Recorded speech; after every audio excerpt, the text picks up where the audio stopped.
السلام علیکم ورحمۃ اللہ وبرکاتہ۔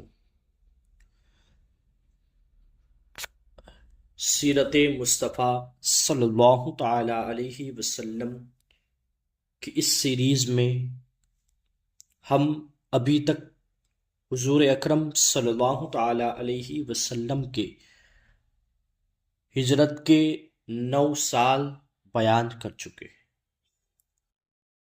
اب ہجرت کا 10واں سال۔ اس سال کے تمام واقعات میں سب سے زیادہ شاندار اور اہم ترین واقعہ حجۃ الوداع ہے۔ یہ آپ کا آخری حج تھا اور ہجرت کے بعد یہی آپ کا پہلا حج تھا۔ ذوالقعدہ ہجری 10 میں آپ نے حج کے لیے روانگی کا اعلان فرمایا۔ یہ خبر بجلی کی طرح سارے عرب میں ہر طرف پھیل گئی اور تمام عرب شرف ہم رکابی کے لیے آپ کے ساتھ حج کے لیے امڑ پڑے، جمع ہو گئے۔ حضور اکرم صلی اللہ تعالی علیہ وسلم نے آخری ذوالقعدہ میں جمعرات کے دن مدینے میں غسل فرما کر تہمد اور چادر زیبتین فرمائی اور نماز ظہر مسجد نبوی میں ادا فرما کر مدینہ منورہ سے روانہ ہوئے اور اپنی تمام ازواج مطہرات کو بھی ساتھ چلنے کا حکم دیا۔ مدینہ منورہ سے 6 میل دور اہل مدینہ کی میقات ذوالحلیفہ پر پہنچ کر رات بھر قیام فرمایا، پھر احرام کے لیے غسل فرمایا اور حضرت بی بی عائشہ صدیقہ رضی اللہ تعالی عنہا نے اپنے ہاتھ سے جسم اطہر پر خوشبو لگائی۔ اللہ اکبر۔ پھر آپ نے 2 رکعت نماز ادا فرمائی اور اپنی اونٹنی قصوہ پر سوار ہو کر احرام باندھا اور بلند آواز سے لبیک پڑھا اور روانہ ہو گئے۔ حضرت جابر رضی اللہ تعالیٰ عنہ کا بیان ہے کہ میں نے نظر اٹھا کر دیکھا تو آگے پیچھے دائیں بائیں حد نگاہ تک آدمیوں کا جنگل نظر آتا تھا۔ بیہقی کی روایت میں ہے کہ 1,14,000 اور دوسری روایت میں ہے کہ 1,24,000 مسلمان حجۃ الوداع میں آپ کے ساتھ تھے۔ مدارج النبوت میں بھی یہ ہے، زرقانی میں بھی یہ موجود ہے۔ 4 ذوالحجہ کو آپ مکہ مکرمہ میں داخل ہوئے۔ آپ کے خاندان بنی ہاشم کے لڑکوں نے تشریف آوری کی خبر سنی تو خوشی سے دوڑ پڑے اور آپ نے نہایت ہی محبت و پیار کے ساتھ کسی کو آگے کسی کو پیچھے اپنی اونٹنی پر بٹھا لیا۔ فجر کی نماز آپ نے مقام ذی طویٰ میں ادا فرمائی اور غسل فرمایا۔ پھر آپ مکہ مکرمہ میں داخل ہوئے اور چاشت کے وقت یعنی جب آفتاب بلند ہو چکا تھا تو آپ مسجد حرام میں داخل ہوئے۔ جب کعبہ معظمہ پر نگاہ نبوت پڑی تو آپ نے یہ دعا فرمائی: اللہم انت السلام ومنک السلام حینا ربنا بالسلام اللہم زد هذا البيت تشريفا وتعظيما وتكريما ومحابة وزد من حجه واعتمره تكريما وتشريفا وتعظيما۔ اے اللہ، تو سلامتی دینے والا ہے اور تیری ہی طرف سے سلامتی ہے۔ اے رب، ہمیں سلامتی کے ساتھ زندہ رکھ۔ اے اللہ، اس گھر کی عظمت و شرف اور عزت و ہیبت کو زیادہ کر، اور جو اس گھر کا حج اور عمرہ کرے تو اس کی بزرگی اور شرف و عظمت کو زیادہ کر۔ جب حجر اسود کے سامنے آپ تشریف لے گئے تو حجر اسود پر ہاتھ رکھ کر اس کو بوسہ دیا پھر خانہ کعبہ کا طواف فرمایا۔ شروع کے 3 پھیروں میں آپ نے رمل کیا اور باقی 4 چکروں میں معمولی چال سے چلے۔ ہر چکر میں جب حجر اسود کے سامنے پہنچتے تو اپنی چھری سے حجر اسود کی طرف اشارہ کر کے چھری کو چوم لیتے تھے۔ حجر اسود کا استلام کبھی آپ نے چھری کے ذریعے سے کیا، کبھی ہاتھ سے چھو کر ہاتھ کو چوم لیا، کبھی لب مبارک کو حجر اسود پر رکھ کر بوسہ دیا۔ اور یہ بھی ثابت ہے کہ کبھی کبھی رکن یمانی کا بھی آپ نے استلام کیا۔ جب طواف سے فارغ ہو گئے تو مقام ابراہیم کے پاس تشریف لائے اور وہاں 2 رکعت نماز ادا فرمائی۔ نماز سے فارغ ہو کر پھر حجر اسود کا استلام فرمایا اور سامنے کے دروازے سے صفا کی جانب روانہ ہوئے۔ قریب پہنچے تو آیت کی تلاوت فرمائی کہ ان الصفا والمروۃ من شعائر اللہ، بے شک صفا اور مروہ اللہ کے دین کے نشانیوں میں سے ہے۔ پھر صفا اور مروہ کی سعی فرمائی۔ چونکہ آپ کے ساتھ قربانی کے جانور تھے اس لیے عمرہ ادا کرنے کے بعد آپ نے احرام نہیں اتارا۔ 8ویں ذوالحجہ جمعرات کے دن آپ نے مینا تشریف لے گئے۔ آپ مینا تشریف لے گئے اور 5 نمازیں ظہر، عصر، مغرب، عشاء، فجر مینا میں ادا فرما کر 9ویں ذی الحجہ جمعہ کے دن آپ عرفات میں تشریف لے گئے۔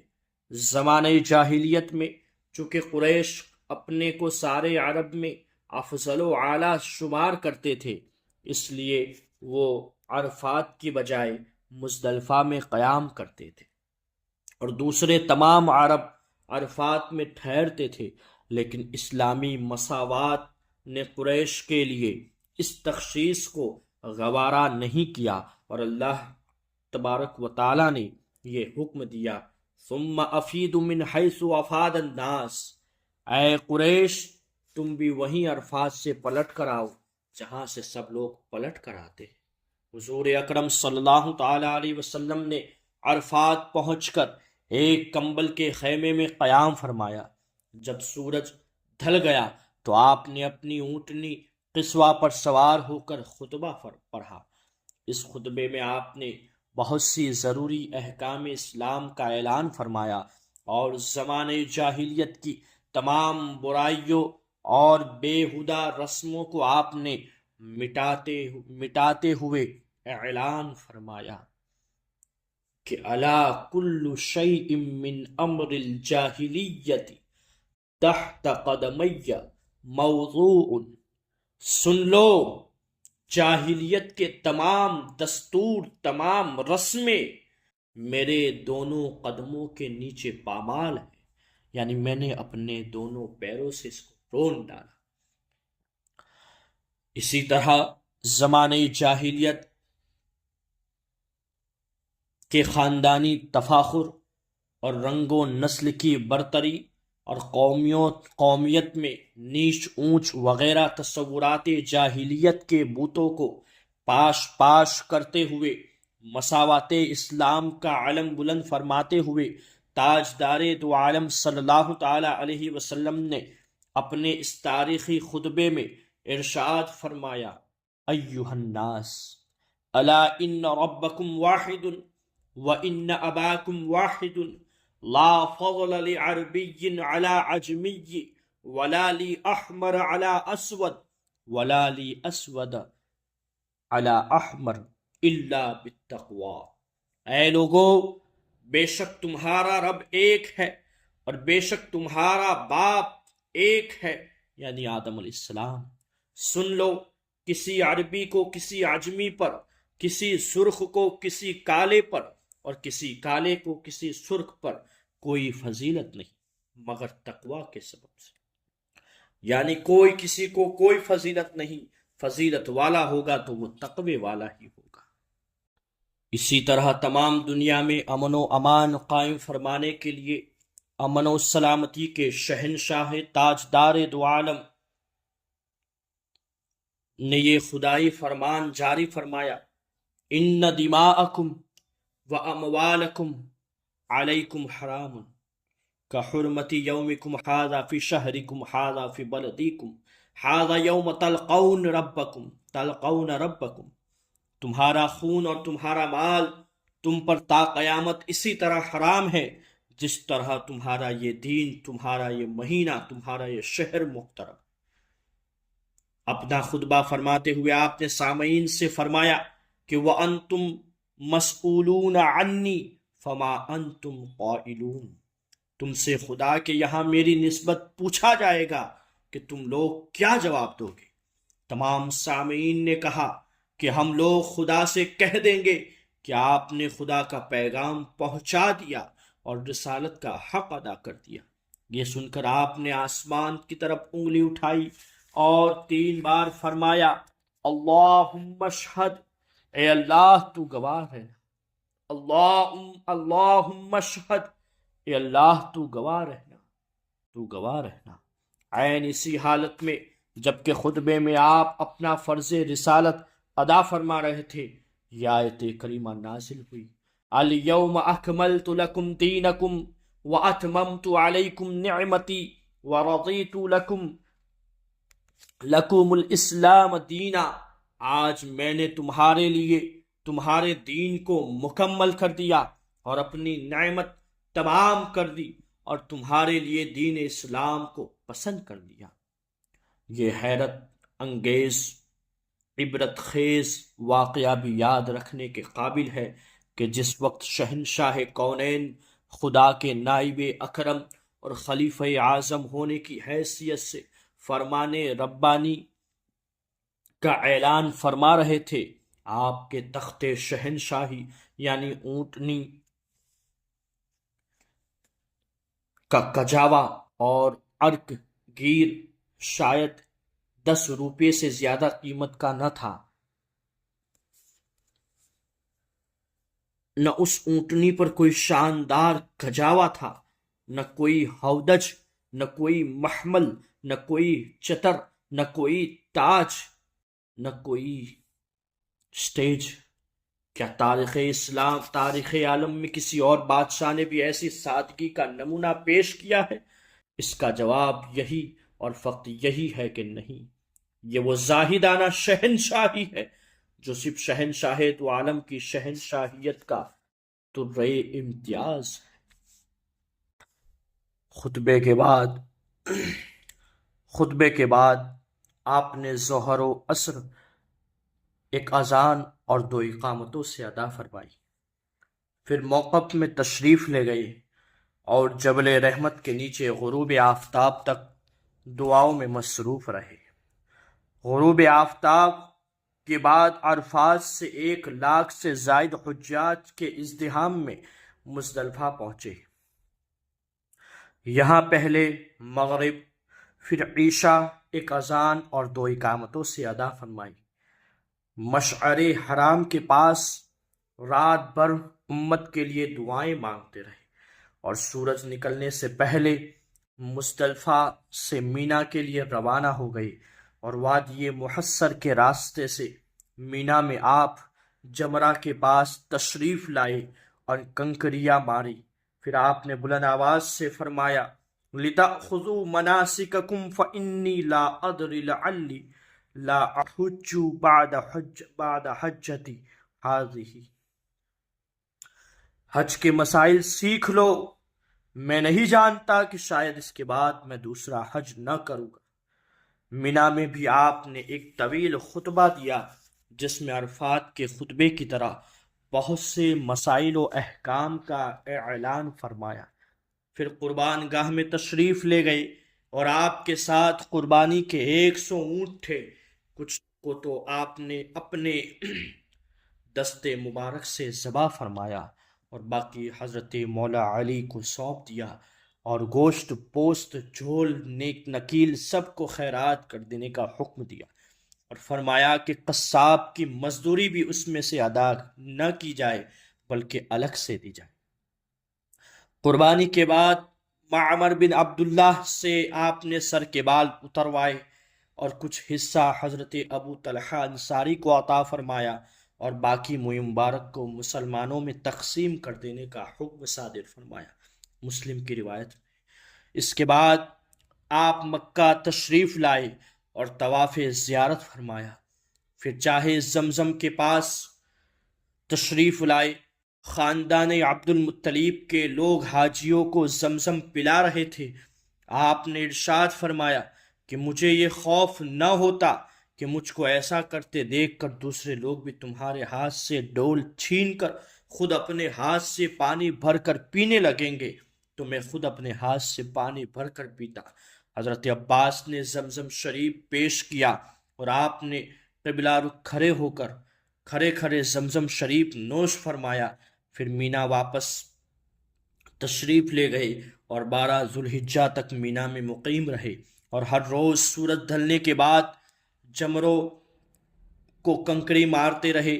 13 ذوالحجہ منگل کے دن آپ سورج ڈھلنے کے بعد مینا سے روانہ ہو کر محصب میں رات بھر قیام فرمایا اور صبح کو نماز فجر کعبہ کی مسجد میں ادا فرمائی، اور طواف وداع کر کے انصار و مہاجرین کے ساتھ مدینہ منورہ کے لیے روانہ ہو گئے۔ راستے میں مقام غدیر خم پر جو ایک تالاب ہے، یہاں تمام ہمراہیوں کو جمع فرما کر ایک مختصر خطبہ ارشاد فرمایا، جس کا ترجمہ یہ ہے کہ حمد و ثنا کے بعد اے لوگو، میں بھی ایک آدمی ہوں، ممکن ہے کہ خدا کا فرشتہ ملک الموت جلد آ جائے، مجھے اس کا پیغام قبول کرنا پڑے، میں تمہارے درمیان 2 بھاری چیزیں چھوڑتا ہوں، ایک خدا کی کتاب جس میں ہدایت اور روشنی ہے، اور دوسری چیز میرے اہل بیت ہے، میں اپنے اہل بیت کے بارے میں تمہیں خدا کی یاد دلاتا ہوں۔ اس خطبے میں آپ نے یہ بھی ارشاد فرمایا کہ من کنت مولاہ فعلی مولاہ، اللہم والی من والہ وعادی من عاداہ، اللہم والی من والاہ وعادی من عاداہ، جس کا میں مولا ہوں علی بھی اس کے مولا، خداون جو علی سے محبت رکھے اس سے تو بھی محبت رکھ، اور جو علی سے عداوت رکھے اس سے تو بھی عداوت رکھ۔ غدیر خم کے خطبے میں حضرت مولا علی کے فضائل و مناقب بیان کرنے کی کیا ضرورت تھی؟ اس کی کوئی تصریح کہیں حدیثوں میں نہیں ملتی۔ ہاں البتہ بخاری کی ایک روایت سے پتہ چلتا ہے کہ حضرت مولا علی نے اپنے اختیار سے کوئی ایسا کام کر ڈالا تھا جس کو ان کے یمن سے آنے والے ہمراہیوں نے پسند نہیں کیا، یہاں تک کہ ان میں سے ایک نے بارگاہ رسالت میں اس کی شکایت بھی کر دی، جس کا حضور صلی اللہ تعالی علیہ وسلم نے یہ جواب دیا کہ علی کو اس سے زیادہ حق کا حق ہے۔ ممکن ہے اسی قسم کے شبہات و شکوک کو مسلمان یمینیوں کے دلوں سے دور کرنے کے لیے اس موقع پر حضور نے حضرت مولا علی اور اہل بیت کے فضائل بھی بیان کر دیے ہوں۔ بعض شیعہ صاحبان اس موقع پر لکھتے ہیں کہ غدیر خم کا خطبہ حضرت علی کی خلافت بلا فصل کا اعلان تھا، مگر اہل فہم پر روشن ہے کہ یہ محض ایک تک بندی کے سوا کچھ بھی نہیں، کیونکہ اگر واقعی حضرت مولا علی کے لیے خلافت بلا فصل کا اعلان کرنا تھا تو عرفات یا مینا کے خطبوں میں یہ اعلان زیادہ مناسب تھا، جہاں 1 لاکھ سے زائد مسلمانوں کو اجتماع تھا، نہ کہ غدیر خم پر جہاں یمن اور مدینہ والوں کے سوا کوئی بھی نہ تھا۔ مدینے کے قریب پہنچ کر حضور نے مقام ذوالحلیفہ میں رات بسر فرمائی اور صبح کو مدینہ منورہ میں نزول اجلال فرمایا۔ یہ ہجری 10 کا اہم واقعہ تھا جو آپ کے سامنے پیش کیا۔ انشاءاللہ تبارک و تعالی آگے ہجری 11ویں سال کی طرف بڑھیں گے۔ تب تک کے لیے جزاک اللہ خیر۔ السلام علیکم ورحمۃ اللہ وبرکاتہ۔